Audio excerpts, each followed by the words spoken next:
पीछे पीछे गेट से बाहर, गेट से बाहर। सर यही करेंगे सर, यहाँ पर बस सर यही लैंड जी एक ही माइक पकड़ा हूँ जी सर। आज मैं पूछने की जरूरत नहीं, मैं हिंदी और इंग्लिश में बोल रहा हूँ। आप लोग हिलाएंगे तो किसी का नहीं आएगा, सबको नुकसान होगा, इसलिए नीचे रख लीजिए। मैं 2 शब्द बोलूँगा हिंदी में, 2 शब्द इंग्लिश में। कोई प्रेस कॉन्फ्रेंस नहीं है, हिलिए नहीं और आवाज़ नहीं करी तो किसी का नहीं आएगा। नहीं तो ऊपर कर रहे हैं आप तो नहीं आएगा किसी का। देखिए, मैं किसी और काम से आया हूँ, न प्रेस वक्तव्य के लिए आया हूँ, न प्रेस कॉन्फ्रेंस के लिए आया हूँ। आप लोग यहाँ पूछने आए हैं, इतनी तकलीफ उठा के, इसलिए बता रहा हूँ।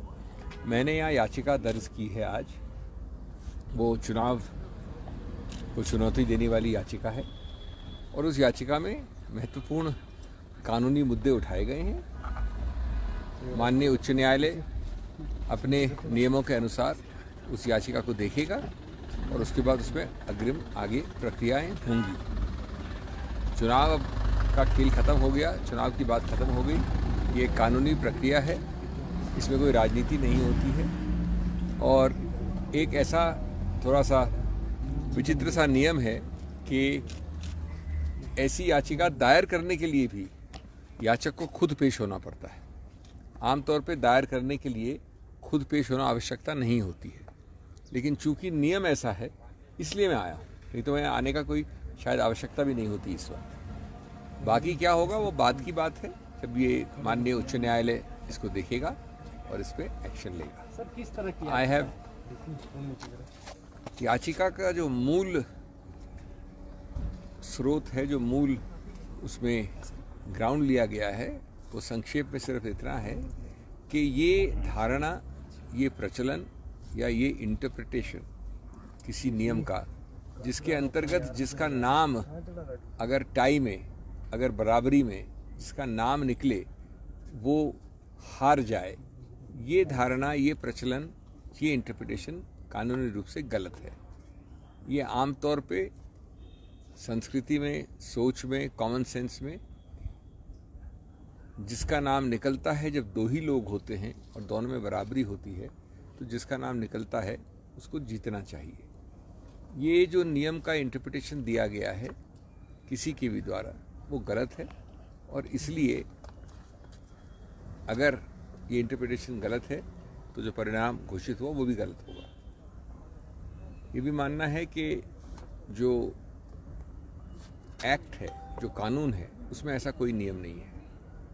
जो रूल है उसके नीचे, उसमें भी ऐसा कोई नियम नहीं है, लेकिन नियम का एक धारणा या एक इंटरप्रिटेशन दिया गया है, उसको चुनौती दी गई है। I have not come here for a press conference, I have not come here for dealing with the press. I happen to be here for a legal process. All the elections are over, politics is over. This is a challenge to the election purely on legal grounds. One of the main legal grounds is that there is nothing in law, neither in the act nor in the rules, which compels an interpretation, which requires that the person whose name is drawn up in a draw of lots is the loser. It defies common sense.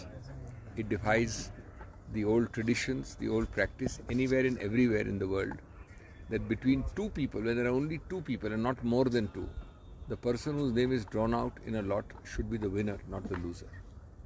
If our contentions are accepted ultimately by the Honorable High Court, then the result declared would have to be declared to be wrong. There is a strange procedure for election petitions which requires the petitioner to be present himself to file it. That is why you find me here today. That's about the long and short of it. I'm here only for a few hours, and having filed it, I shall be going back to Delhi, and then the legal process will take over.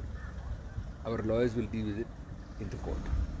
Thank you. Sir जो आपके प्रस्तावक थे उन्होंने भी cross voting की, तो क्या इस तरह का प्रावधान है कि वो आपकी याचिका हो सकती है या की है आपने? अब मैं वो बातें अलग हो गई, ख़त्म हो गई।